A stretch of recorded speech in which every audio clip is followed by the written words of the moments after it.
Okay, start the recording.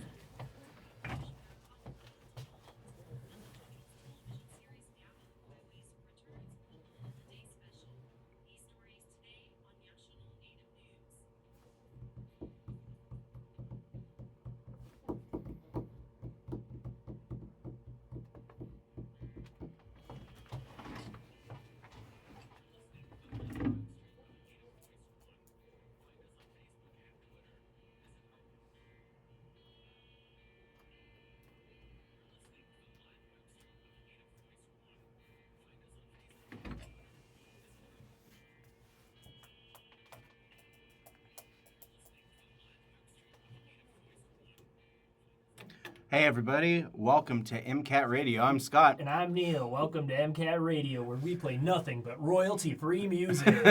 What do you mean? We've played other things that are not royalty-free, and I'm going to be Starting playing... now! Yeah, we'll be playing not royalty-free music in about a second. Here's Fretless by Kevin MacLeod. You gotta love that Fretless by Kevin MacLeod. I'm not even sure that one's him.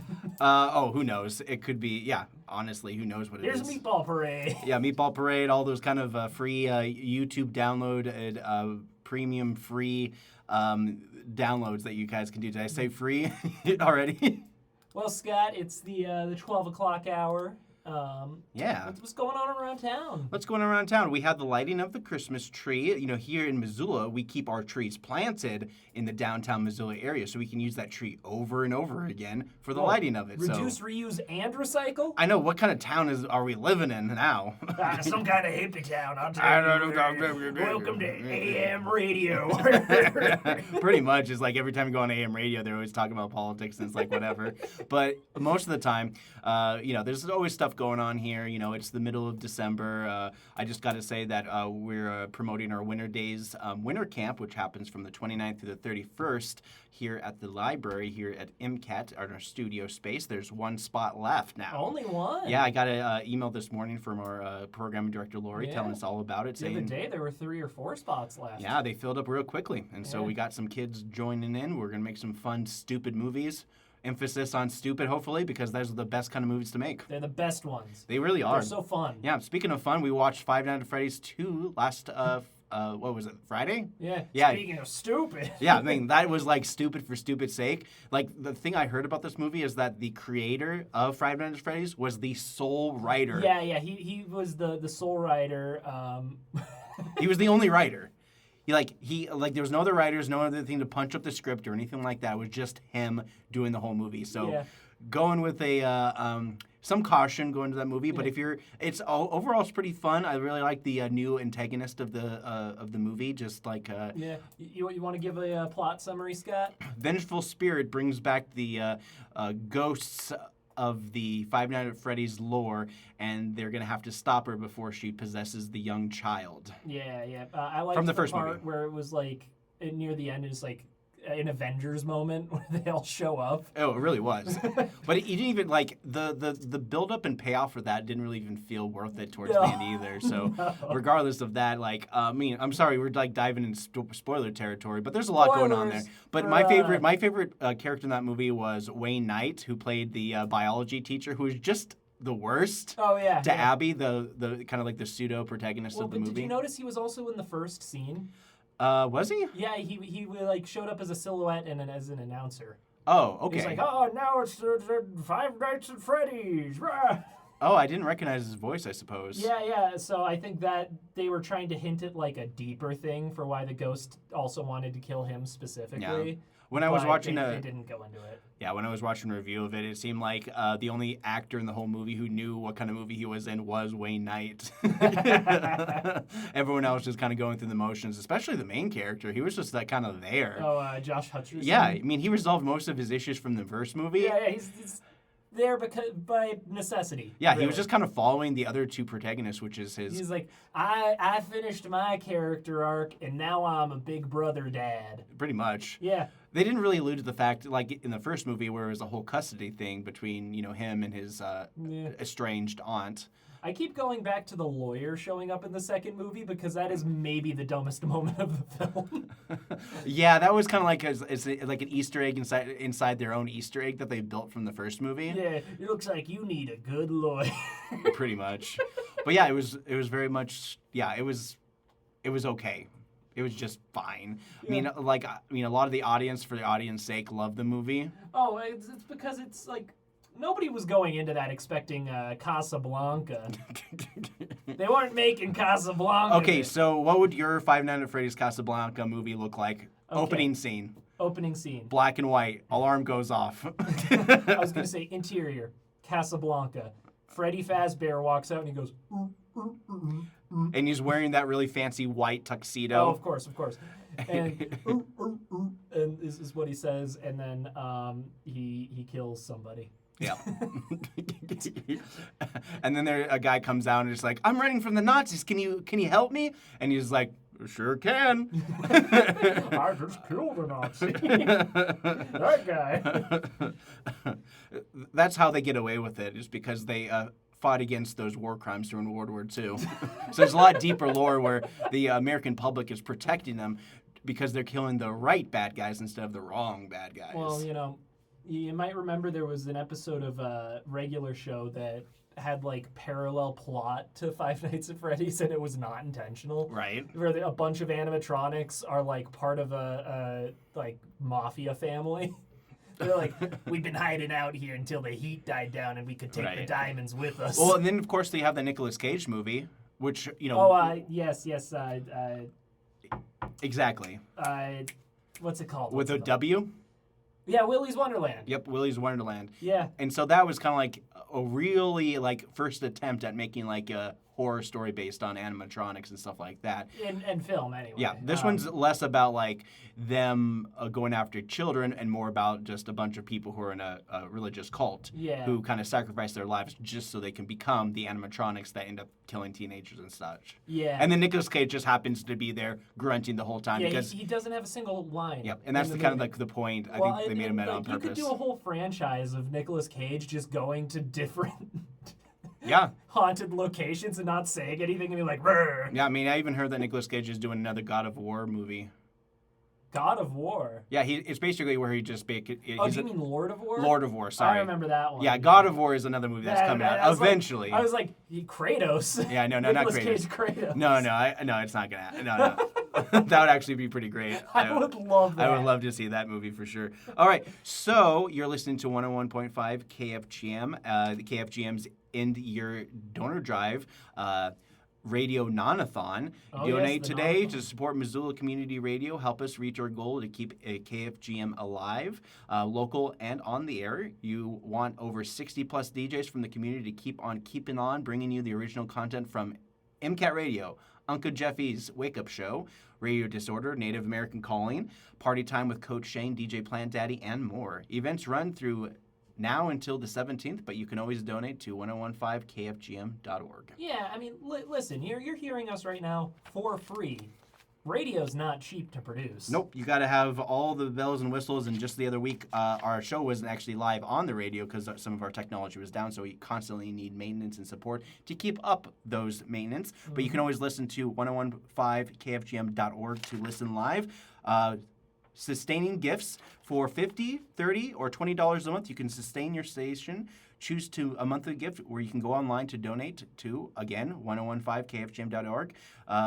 Show us how much you value Missoula Community Radio by donating today. A unique and local station. When you give, you support local artists, local ideas, local music. You're saying yes to independent voices and no thank you to boring cookie-cutting radio. Because we'd rather be boring on our own independent way rather than corporate boring. Yeah, like somebody listening was definitely like, yeah, I think I will donate. And then we started our show and they're like, second thought, no, I don't think I will.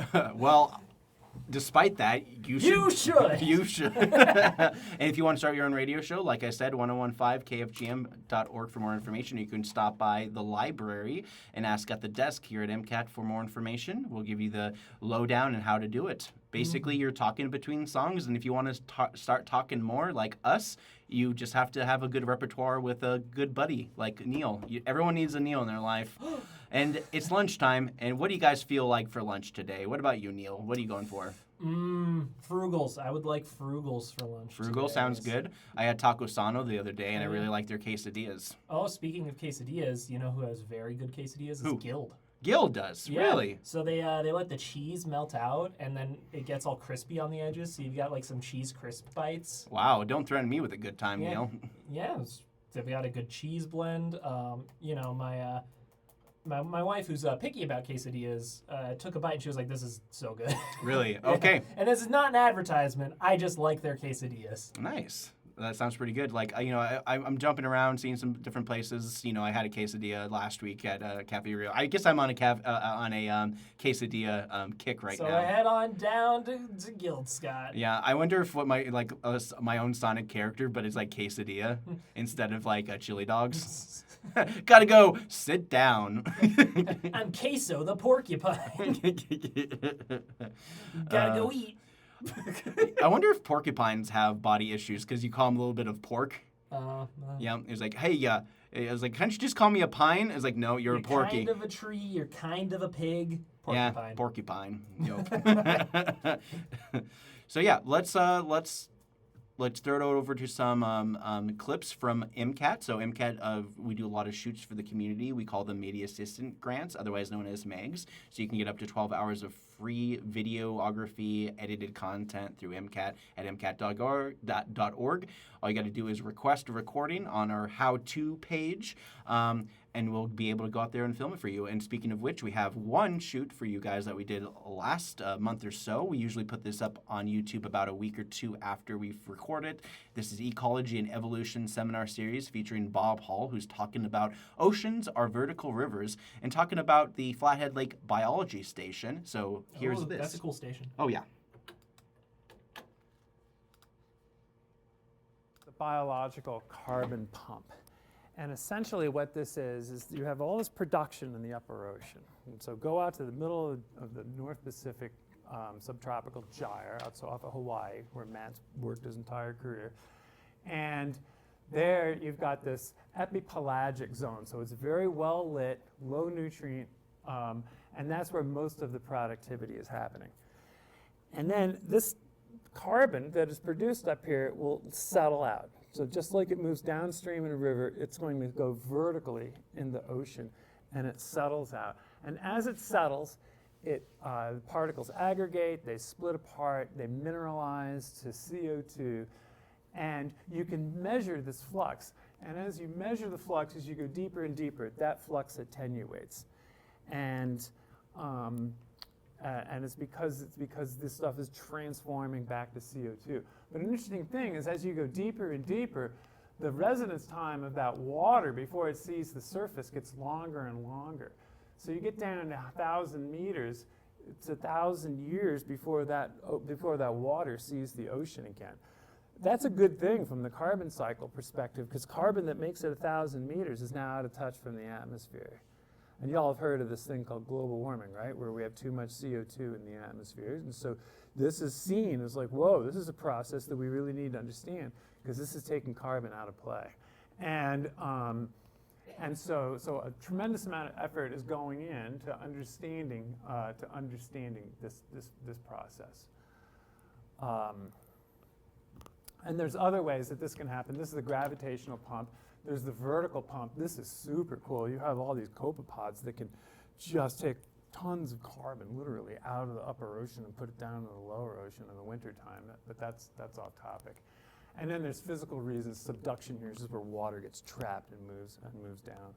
All right, so there's a little taste, and you guys can watch that right now view on MCAT's YouTube page, MCAT TV Missoula. It's called Ecology and Evolution Seminar Series featuring Bob Hall, the professor, talking about Flathead Lake Biology Stations. And that one, it was more or less about the importance of understanding how carbon is working in our oceans, all the extra stuff along with that, just more than just carbon, but also just understanding the sciences and everything beyond that. So you guys get to enjoy some of that as well as we talk a little bit more about what's kind of happening in and around the city of Missoula. So new Missoula subreddit. New Missoula subreddit, really? Yeah, like brand new? /Missoula drivers. Okay, so yeah, Yeah. there's plenty of people complaining about driving on the regular Missoula subreddit. Yeah. We might as well move them on over to the driving portion of it because that would probably reduce stress on the regular Missoula subreddit by 80%, personally. I'm going to post stay off Reserve Street every day.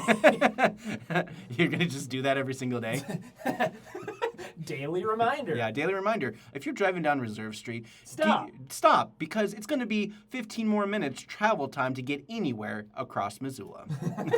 I'm just saying, there's plenty of lights, plenty of areas. But maybe we want to keep the traffic on Reserve Street, Scott, so that we can have less traffic other places. Hey, and if you're a police officer listening, the best place to get a speed trap going on is between 3rd Street and Mullen, because people always go that's true. 15, 20 miles faster, especially around the bend right after the... So yeah, if you want to park by River Road, this is the best time to stop those speeders, because it seems like especially people getting rear-ended, especially near the 3rd and Reserve Street area. It always seems to uproot a lot of traffic, and every time there's a backup, there's so many people who are opportunists trying to turn right on a Reserve, or even stupider, trying to turn left on a Reserve without a intersection light. You need the light. You need the light. You gotta get the light. You gotta have the I'll light. turn left, right now.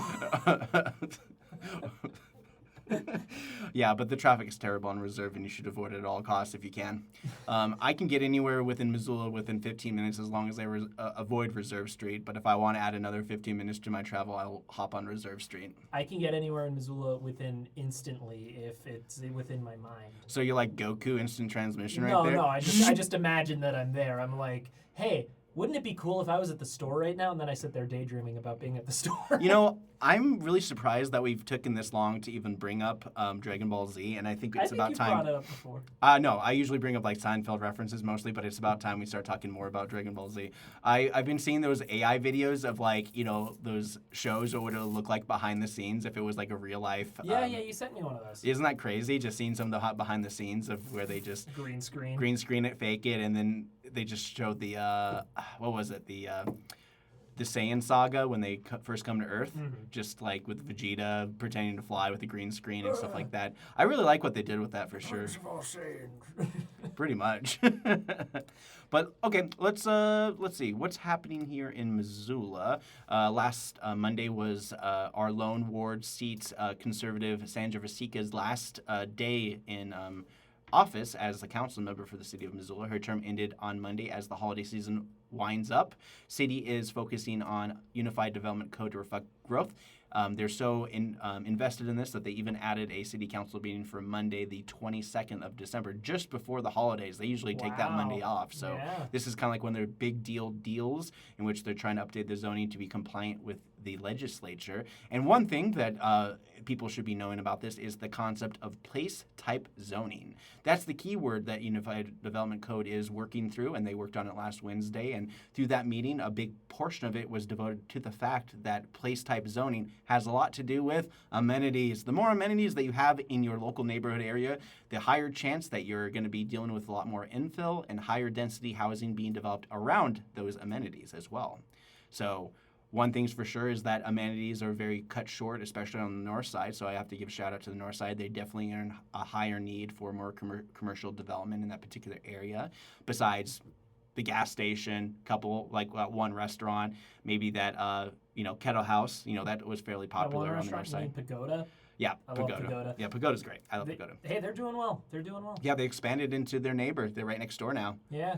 So now the dine-in is a better experience. The carry-out's a better experience. Hey, I just got to say that every time I've been there, I've always had a great positive experience. I really like the people who run the stands there. Yeah, it was always great. Yeah. Now it's better. It is. It really does feel that way. So, yeah, I mean, no free endorsement, just a free endorsement. Just, I don't mind going there now and again. I personally, especially after the Grizz game / Parade of Lights / everything that happened on Saturday, no place downtown was going to let people eat anywhere. So the first thing I always do is like, okay, I'm just going to go across town to order some food for pickup, and that's a lot easier because everyone's centralized in the place that they are.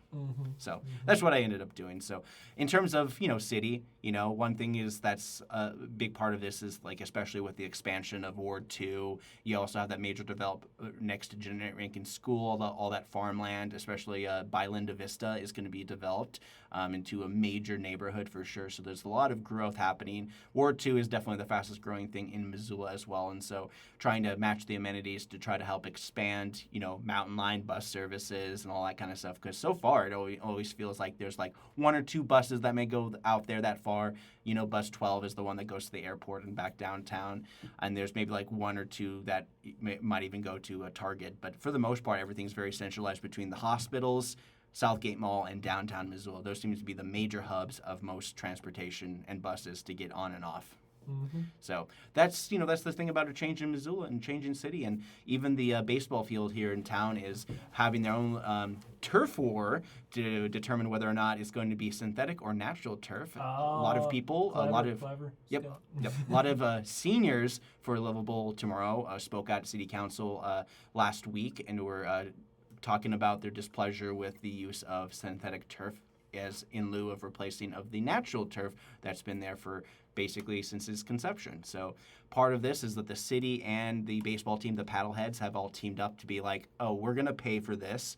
And the city just has to give us permission because the lease agreement for the city of Missoula has to do with the fact that it does have to be natural turf. But now even the city, and even endorsed by former Parks and Rec Director Donna Gockler, basically said in this presentation is that there's just not enough science behind it for the microplastics that are involved with the synthetic turf because there's not much information in regards to that. So that's kind of like the story that's been going on so far. And right now it's not tabled, sorry, I didn't mean to say that, but right now they're not particularly, they're going to continue talking about it. So they're still talking about it, still committee, and still going on through that as well. So look out for that in the future, but beyond Unified Development Code. But so that's kind of what's happening within the city of Missoula. There's a couple things here and there, but I'm going to kind of stop there and talk about wolf reintroduction. So we have another panel that we brought in, that not MCAT, but we filmed a panel of experts talking about wolf introduction, and this is a program that we recorded a couple months ago, or not so long ago, but it's now on our YouTube page, MCAT TV Missoula. And so here's a clip from that very clip. So there's that. And then when we come back, we're going to talk about some other stuff.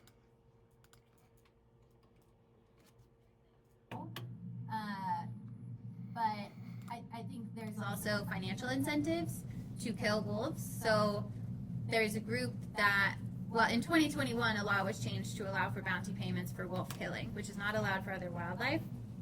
And you can now get up to $1,500 per wolf in regions 1 and 2 in Montana, which goes to car payments and clothing and camping gear as a reimbursement. So I think there are financial incentives for people who are members of the groups pursuing increased liberalization of wolf killing.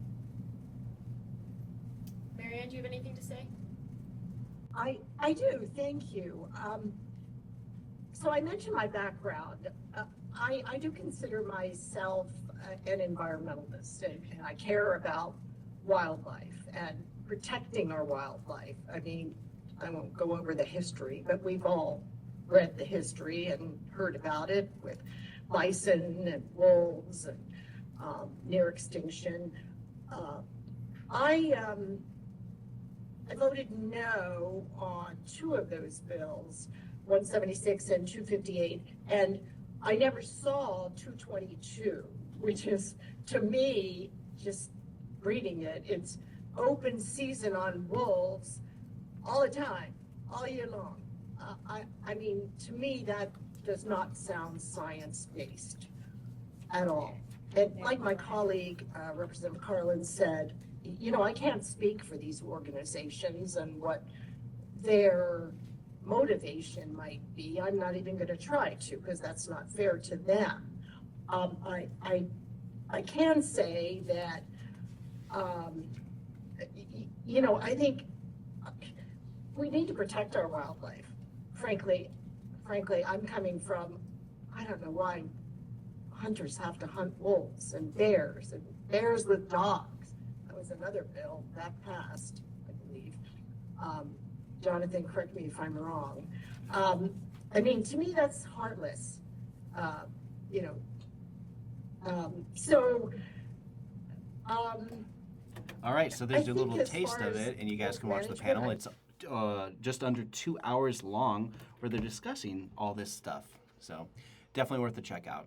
All right, so before, let's see, do you got anything going on with the subreddits that you also wanted to mention as well? Not on the subreddit, but hey, if you want to learn 3D modeling or animation, come on down to MCAT in the Missoula Public Library. Mondays, 6 to 8, that's including today, and I teach Blender, an open source 3D modeling and animation software. Oh, great. Yeah, so tell and us. it's free. Yeah, it's a free it's basically a workshop. It's kind of like what we do. It's kind of an evolution of our Saturday drop-ins where we highly encourage kids 8 to 14 to do stop animation. It kind of does its This own Blender thing. one is all ages, though. If you can use a computer, you can learn Blender. Yeah. So, you've had a good amount of people show up one time, and so it's been pretty consistent, right? You have to get some I've had regulars? a good amount of people coming in, yeah. Nice. Were you thinking about keeping those hours from 6 to 8, or were you thinking about coming a little bit earlier, or what was the deal? Oh, well, thinking about keeping them for the new year, but I still haven't set that schedule yet. Yeah. So, yeah. So you can learn more. Of course, many of those workshops and everything are available MCAT.org. We also do editing workshops. We do podcast lesson where we show you how to use our podcast room and get going with your podcast.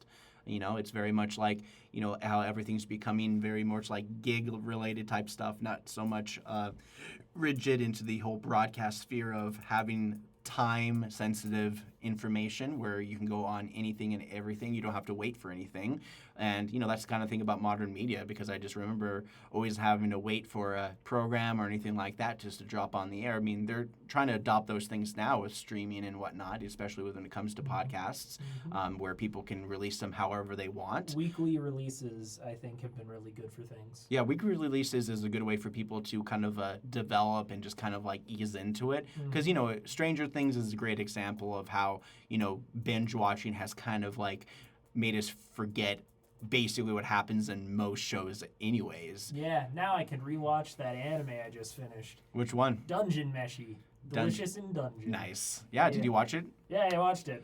So what is your takes on this? Because it's one of those animes that came out during the pandemic that was by Trigger Studios, adapted from their manga. Well, I'm excited for season 2. Yep. And, you know, if you like basically dungeon crawler anime / just cooking. Yeah. And the cooking animation is beautiful. It kind of shows you the different kind of takes on how food that they make It's like, from the oh, monsters. Man, I want to eat a dragon. Yeah, pretty much. Yeah, it makes it more. It really does make it sound delicious for sure.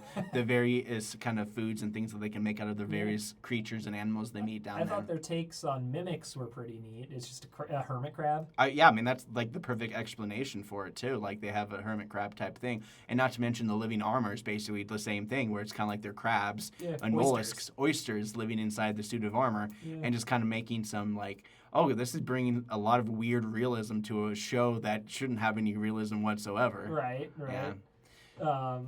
It has, you know, your classic, this plot would be over if they could just talk to the villain, but he's too insane to talk to. Yeah, and so essentially it's very much like they play by the rules of the basic Lord of the Rings of species. You have your human, you have your dwarf, you have an elf, and then you have a halfling. Yeah. So that's basically Lord of the Rings right there. That's like all the main species you need to know compared to like, you know, you have orcs and other things. But yeah, I mean, if you're really into that kind of stuff. Japan does orcs weirdly, and I learned this is because that they interpreted the animalistic nature as being like pig-like. Oh yeah, big time. Which is why they're all like covered in heavy fur. Yeah. Well, it's the same thing with Legend of Zelda. Yeah. You know, Ganon is an orc. Yeah. He's like the ultimate orc. He's a big pig guy. Yeah, the bokoblins. Yep. And then, you know, once Ocarina of Time kind of came out, that's when they really retconned the Ganondorf. No, he's a guy. He's just a guy who's... But he's green. He's bad. He's a bad guy. guy. But Link, he's green and he's a good guy. Yeah, and they're all fated to fight each other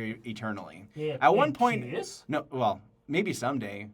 Because I honestly think that because they all represent the Triforce, all the different elements, it's like you'd think that at some point they'd have a bigger enemy they'd all have to team up and combine the Triforce to fight off. But, you know, that's just my headcanon. And, you know, I think we're living in a time where where a lot of movies are just like, well, let's give more sympathy to the villain. My favorite fan fiction is Super Smash Brothers Brawl story mode. Right.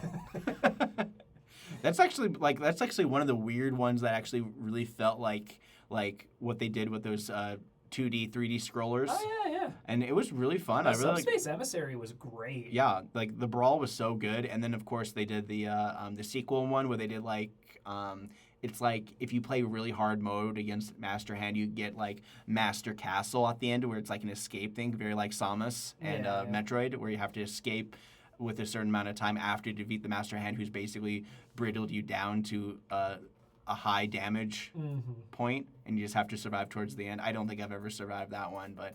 And then they did like Pathways of Light with the new Ultimate. Nobody World plays of that. Light, that's it. No one plays that. No one really cares. No. But bring back Subspace Emissary. But everyone had to play it to unlock all the characters. It was a whole thing because when you first got the Smash Bros. Ultimate, you had like the regular 8 from the very first game, which I do appreciate in that regard because I still got a lot of love for the N64 version, but I'm still like unused to the idea of like side B moves compared to your melee, which basically is just like once you got to melee, all the move sets were like set for the rest of the series. Oh yeah. Like I honestly think that the next sequel of that game would probably make it more like Fortnite related, but with all the Nintendo characters, and they would just do it would be like open world kind of stuff, and I would think that would be the next step for the creator. What was the creator of Smash Bros? The guy who did Kirby? Masahiro Sakurai. Yeah, honestly, that's my headcanon. Is like that's the kind of game I would like to play. Is like it's very like moves like Zelda controls, where it's like your sandbox, but then you have all your variety of characters and all their subset powers programmed in there, where it's a little bit more intuitive to be able to play. Yeah, well, you've been playing Metroid. Yep, I got the new Metroid Prime 4 game for Nintendo Switch 2. Would you say it's better than Metroid Dread? No, Metroid Dread is so much better. Okay. Metroid Dread is like so good. I love that game. Yeah. I've played it many times before. This game, probably the overworld, the vast desert that you play in, it's not really worth the bike that you get because you're just kind of driving around and maybe you have like a couple fights here and there, but it is not the kind of open world level. Motorcycle. Yeah, there's just nothing to do in it. Yeah, there's really just like it's just like gets you from point A to point B, and you have to crash yourself into a whole bunch of gems, and you have to collect so many gems. I've been playing the game, and I'm still just shy of the last bit of gems to unlock the seed, and you have to get it. It's not like an optional thing. It's like it's in-game content stuff. So I'm at the end game, and I'll probably try to finish it today before I go on up to Bonner, to the Bonner Community Council meeting. So Bonner Community Council is a meeting that happens in Bonner and is a great resource for a lot of people in Bonner. Right now they're talking about that new development that's happening in Bonner. Missoula County is looking to expand so many places here in town. I think that's one of the things that I took away from the Unified Development Code that I was talking about earlier in the MCAT Radio show is the biggest thing that I've noticed is that the city has so many things and amenities and rules and zoning and regulation like that it seems like even the outskirts with the county are starting to show that they have certain blind spots when it comes to these high-density development sites for the first part. And then now they got this whole new program that they're creating through TED, not to be confused with Townhouse Exemption Development, but Targeted Economic Districts. So these are essentially like they're creating a taxable zone through infrastructure improvements, and then the developer develops on that site, and the people who live there kind of get shoehorned into like a special improvement district kind of pay period type thing. So it's like you build the infrastructure, and then the buyers will pay for it later on, because sometimes when it comes to taxes in general, it's like we pay our taxes so we can have better roads and all this stuff like that. I mean, there's always but then you further get away from the city, the roads get worse. It's just kind of like priority, all that kind of stuff. But also, I also have to mention this too, because you can complain all you want to the air, but that's not complaining to the right people. You should complain to Public Works at the City of Missoula if you're worried about a street that hasn't been paved. It's like, if you want to know what your city taxes are paid for, that's what they do. But they're not going around driving every single street to make sure that your street is up to code. Like they might pass by it. You might get lucky and see a city vehicle drive down your own and be like, oh, they might think about this, but no. You have to tell the city that, especially Public Works, that you should put this on your priority list to repair this road. I'm just saying that. It The isn't. squeaky wheel gets the oil. Exactly. And, your road can go into disarray all you want, but unless you speak up and say, hey, do your job, we need this done, it's not going to happen. Squeaky wheel, dude. Got to be that squeaky wheel. Squeaky wheel. Yeah. And, we always got to figure out, like, where our priorities are, what battles to choose and stuff like that. One thing I always like to mention for people as well is that there's always these neighborhood grants. So if you are living in a neighborhood in Missoula and you're listening to this, neighborhood grants are a great way for you to invest in, if you're lacking basic infrastructure, calming circles. Let's say people are driving through your intersections way too fast and you're worried about it. You can have those cheap calming circles. Franklin to the Fort has a bunch of them just installed in the last year or so. Yeah. And those are like crazy for sure. But honestly, with those intersections, there's not many stop signs in that area. And so is it going to be a great improvement? Who knows? That's the thing. It's like when you put something in for safety reasons and nobody gets hurt, you don't record nobody getting hurt because that's a zero-sum game. Yes. You know what I mean?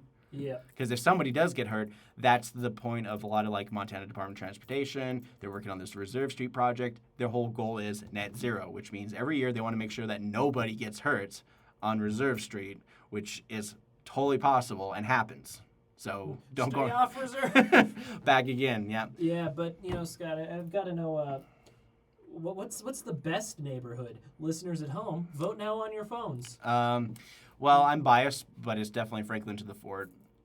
Oh yeah. Yeah, there's definitely a mixture of like really nice houses, like mixture of like trailers, and just an eclectic group of Depends different on what block neighborhoods. you're on. It really is. It's like it's different every place you go. It feels like really lived in and really kind of like it's a vibe. It's kind of like what the OG suburbs of were Missoula, because back in the day, downtown Missoula was on that side of the river, and then all suburbia was on the other side of the river.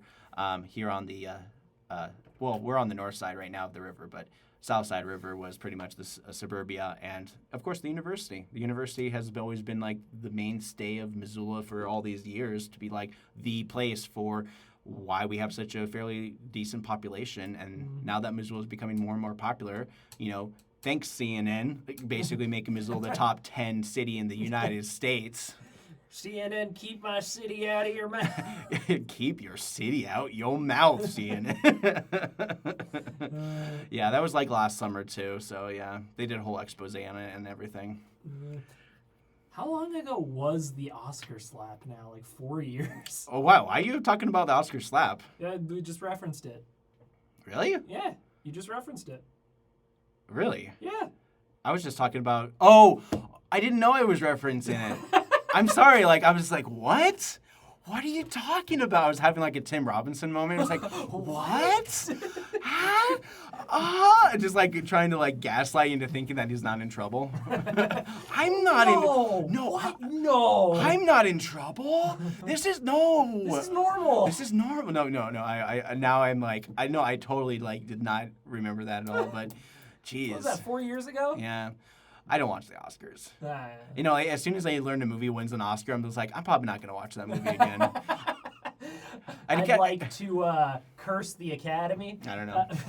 I don't know. It's like, if you have like, I don't know if this is for me or anyone else that's living in Missoula, like if you have any Irish in your blood, do you ever feel like, like when somebody like succeeds at something, you're always just like, whatever. Do you think that's like Irish in you and generations of Irish beating down on you for all those centuries? I'm gonna blow up this success. I'm just wondering if it's like a cultural thing that's been passed down, because it really feels like I'm getting more and more bitter as I get older for no purposes. Yeah. But anyways, you're listening to 101.5 KFGN. We're going to throw it on over to some second chances with Shinedown, one of my favorite songs. So without further ado, here's this.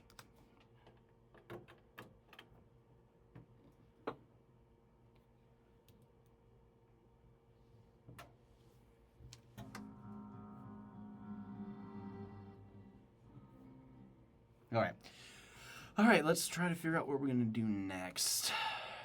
Okay. So, let's see. Roseburg Property Development. The first phase annexation. Looks like the city is looking to annex some new stuff. The North Reserve Scott Street Urban Renewal District.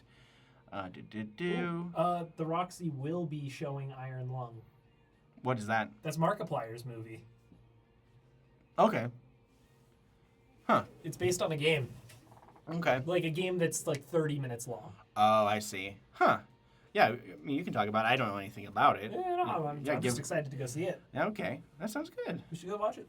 I have no concept The of... movie will start, it'll be like, hello everybody, my name is Markiplier. I made a movie. How long is the movie? It's feature length. Oh, okay, so the game's like 30 minutes only, but then it's stretched out. Yeah, he worked with the guy who made the game. Yeah. Well, it's kind of like when you watch, what's it called? Geez, I'm trying to think of it. Saw, the movie, where like each of the Saw like gimmicks that they do are a set amount of time.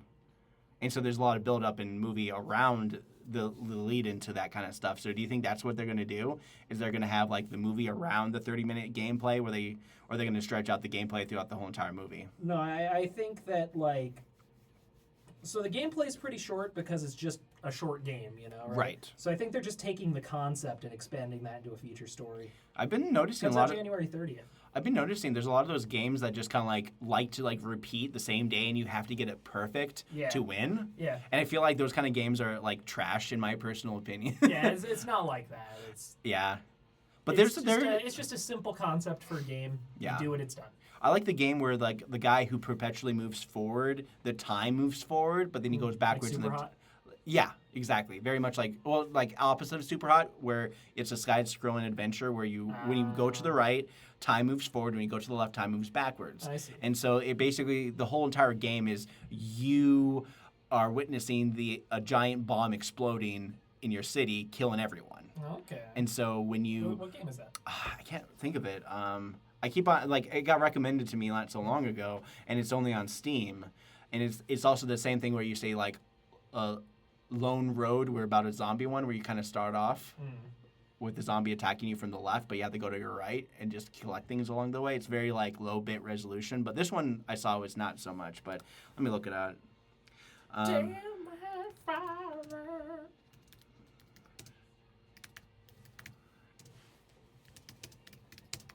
Yeah. Oh, Recur. Yep. Recur, where time moves forward and back, often involves time loops, rewinding, or time manipulation for puzzles. By moving forward or backwards, you can alone control the flow of time to solve problems, change outcomes, and discover secrets as you try to save the world. That's cool. And it looks like it's been out. I mean, it's been out for a while now, I think.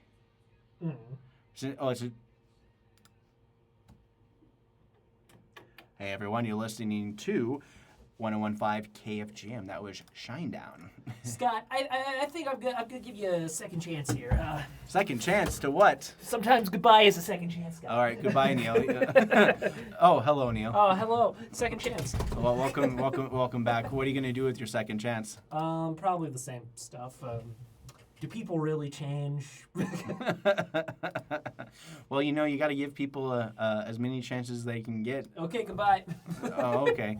All right, so as you may or may not know, the Real ID fight for Montana is officially over. Our representatives are just like, we're not going to push this. We're not going to kick this can down the lane because this is basically a post-9/11 2004 policy for people to come into compliance with the Real ID. And the Real ID is basically just like, in my personal opinion, it's like more money. You have to pay more money to get a Real ID. Identified again. Yeah, I mean, it's the same kind of paperwork you'd get for if you got a passport, which is what you need on top of your regular license just to get a Real ID. Mm-hmm. And then now, a big part of it is that TSA, teaming up with the transportation, everything like that, is for anybody who doesn't have a Real ID has to pay a $45 fee for not having that Real ID.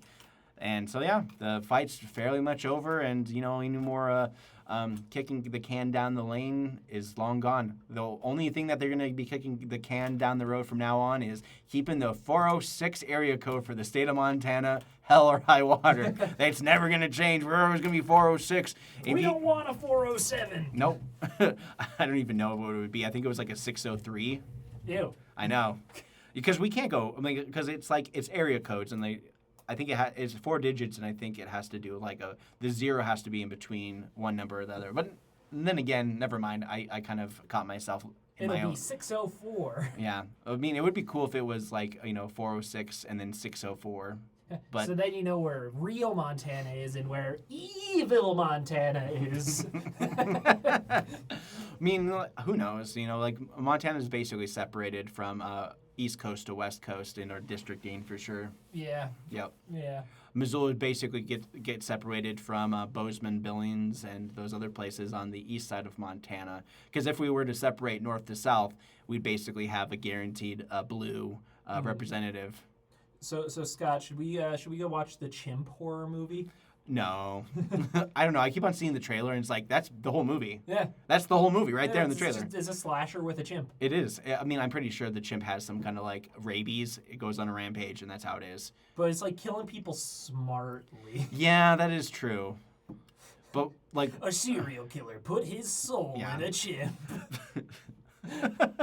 that's oh god, remember those movies? That's Chucky. Yeah, I mean that was kind of a gimmicky back in those days too. Yeah. Like when Child's Play came out, they had like Weekend at Bernie's 2 that kind of came out. Apparently, Weekend at Bernie's 2 also had a lot to do with voodoo mysticism too. Really? Yeah, Did because they bring Bernie back? halfly. Because what they did is they botched it because what they did was they sacrificed a pigeon to bring back him, but they got him with a limited mobility as opposed to the first movie where it's basically just a meat puppet. Oh boy. In the second one, like apparently they'd have to put headphones over him to play some music and he would start moving on his own. So Weekend at Bernie's 2 probably wasn't the best idea to do it in general, but hey, Yeah. everyone does a sequel at some point. May have gone a bit far in a few places. I mean, there's some movies that came out because, Chinatown had a sequel I didn't know about. Oh yeah? Yeah, the one with Jack Nicholson and everything like that. China 2. Yeah, I mean, like, let's look it up real quick. I'll China. 2. No, It's called The Two Jakes. the two Jakes. Yep. I'm Jake. You're a good Jake. I'm a bad Jake. So it is a 1990s American neo-noir mystery film and its sequel set in from the 1974 film Chinatown. So it's directed and starring Jack Nicholson, who reprised the role as J.J. Jake Gitz. Yeah, that's interesting. Wow. Yeah, I mean, like, nobody ever talks about this one. Nobody ever does. It's no It's no Chinatown. Evil Dead 3: Army of Darkness. Yeah, which is crazy because it's like Evil Dead and then Evil Dead 2, which is basically just a rehash of Evil Dead. And then Evil Dead 3 is basically a cartoon. It really is. Yeah. In fact, it's the origin of you're the good one, I'm the bad one. Right, that's right. You're good, Ash. I'm bad, Ash. Good little tissue, good little tissue. You're listening to 101.5 KFGM. You're listening to MCAT Radio. We should talk more about MCAT stuff. So we got some shoots coming up. A lot of holiday concerts here in Missoula. This Friday, we got Tuba Christmas. We're going to be filming that as well. So that's going to be happening. We had Gary Gillette on last week talking a little bit about that as well. We do it pretty much. He's been doing it for a long time. I never knew he was doing it for like that long. Mm-hmm. Just in general, from like as far back as the late 80s. All right, Scott, I'm gonna pitch something to you. Yeah, what's up? So there's Tuba Christmas, but how about Tuba Loompa, where it's a bunch of tuba players and they're all dressed up as Oompa Loompas? Oh, that would be cool. Yeah, I'd pay to see that. Why not? Yeah, I'd watch Tuba Loompa. Yeah. I mean, one thing that I always like, especially like I know it's like inconceivable for the most part, especially if you go to like shows here in Missoula and small venues, is I like the advent of like marching bands and sousaphones and like regular like bands, like guitars, clavs, drums, and then like just a random like kind of like the Jimmy Fallon's band, The Roots. Yeah, they I had- like ska too, Scott. Yeah. For sure, they got it's like really exciting, good music and stuff like that. You get the guitar, you got your normal kit band, your guitar, your bass, your drums, your singer, and then you add a trumpet. Yep. And why not? Maybe a saxophone. I have an impression, Neil, and I think that you have the same impression too. And it's about time we throw it over into this impression that I get.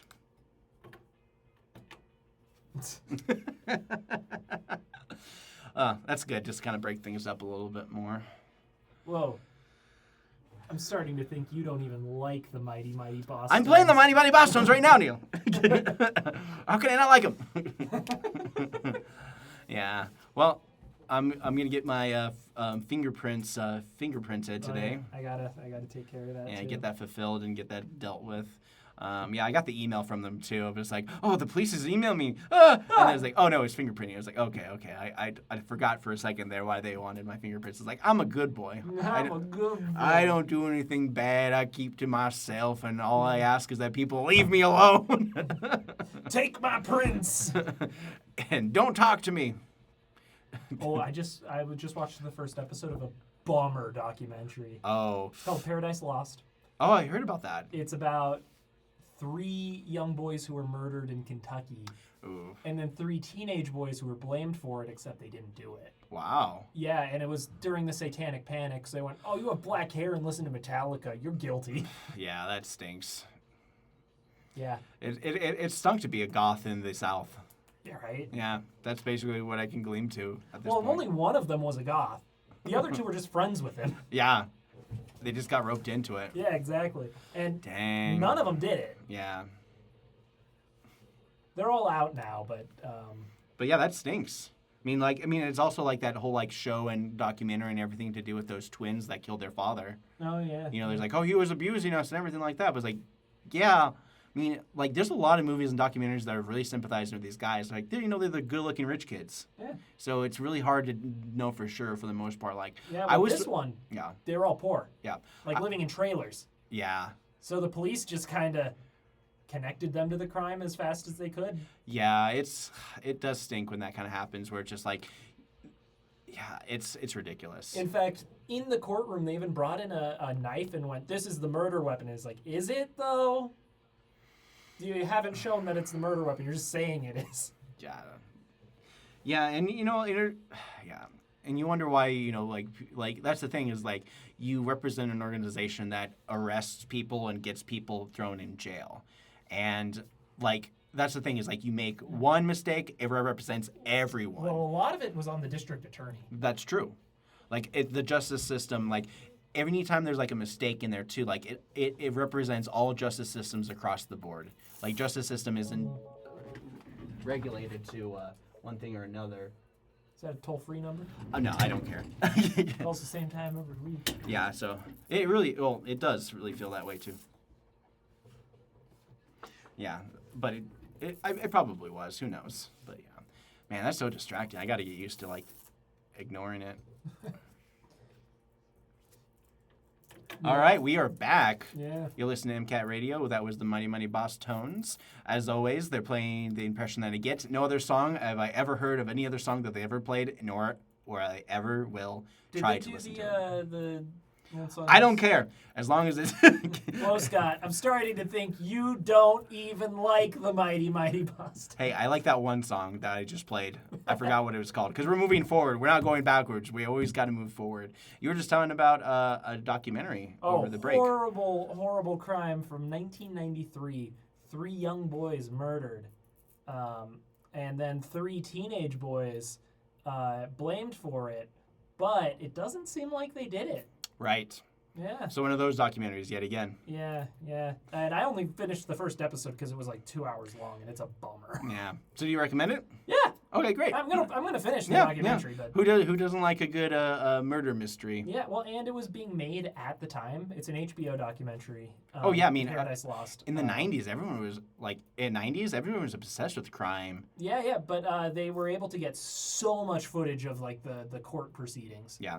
Don't get me wrong. Like people have always it was like, ooh, what did they do? Ooh, somebody's in trouble. Yeah. Well, it's like middle school. We don't really grow up from that mindset. Well, let me tell you about one part of the documentary that was like, how'd they get away with this? So you know, like how sometimes they'll bring in like expert testimony. Right. So they brought in a guy who's like an expert on the occult, right? Expert in big quotes here. Yeah, of course. And they flat out say like, dude, you got your degree from a mail-away college. Did you ever take any classes for your PhD? What does PhD stand for, No, essentially? He straight up said, no, I've never taken a class for this. Yeah, at this And point. the jury still took his testimony.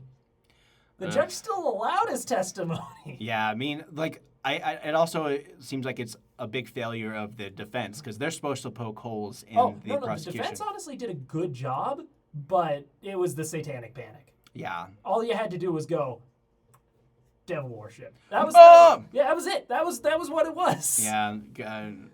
Mob mentality all over again. Exactly. People will never learn because they'll just go along with it and just No, the defense was like making good arguments, like, oh, how could 3 teenage boys do something so surgically precise? Yeah, jeez.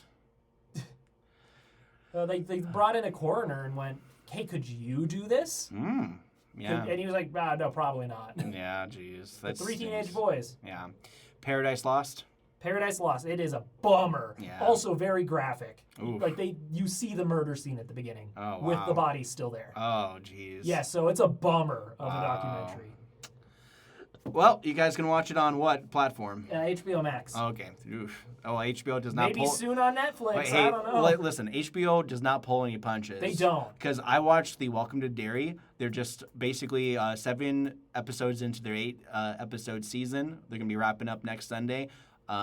Basically, the first episode was shocking and disturbing all around the corner. Yeah. Like a demon baby, you literally get to see a demon baby getting born from a mother. It's just so disturbing. Yeah, it is pretty disturbing. Yeah, it's really messed up. It's like if you've ever watched It, the original, not the original, but the latest, the 2017, all those new ones. Basically, HBO basically let them off the leash. In terms of just like the content and just how crazy it gets.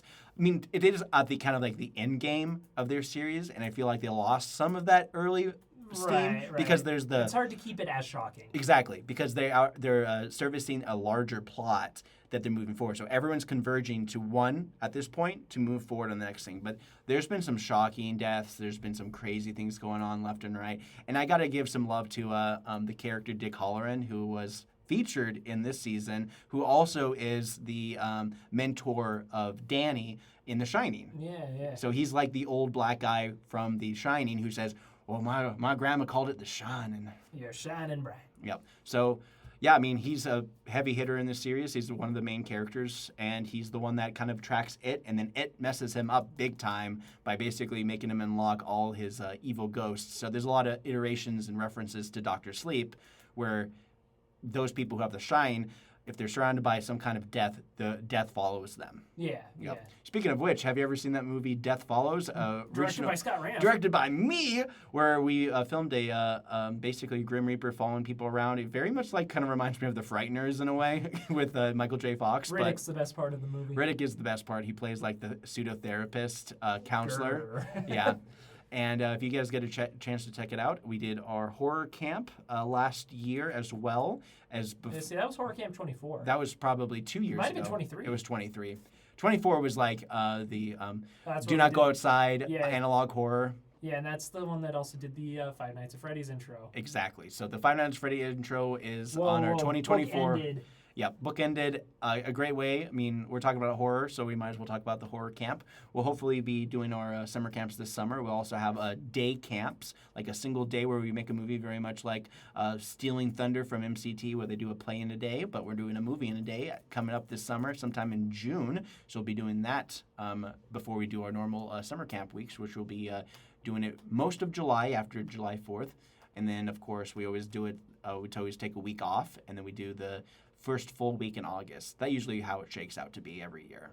So we always have some good times with that. Winter Days Camp, MCAT.org. You can sign up your kid. We have one spot left for Winter Days Camp. It is a great opportunity for a lot of kids to do animation, stop animation, video making, editing, all that stuff within a span of 3 days. And then we get to show their videos. And I personally love all the fun little things that the kids do and they learn along the way. But when it comes down to it, comes down to the process. And a lot of them are just starting out. And I really like to see how they grow from there. All right. So we're about done with our radio show. I kind of want to wrap up a little bit early today. So you're listening to 101.5. You have anything else you want to say before we wrap up? Or we're pretty much good? That's Scott, and I'm Neil. Yeah, thanks for watching. Or listening, but also You're watching. Thanks for listening for the live audience, and thanks for watching for our repeat audience, which we replay on MCAT channel 189 on Monday nights at 11 and Tuesdays at 5:30 p.m. and you guys can watch us right then and there. So thank you guys, and take care.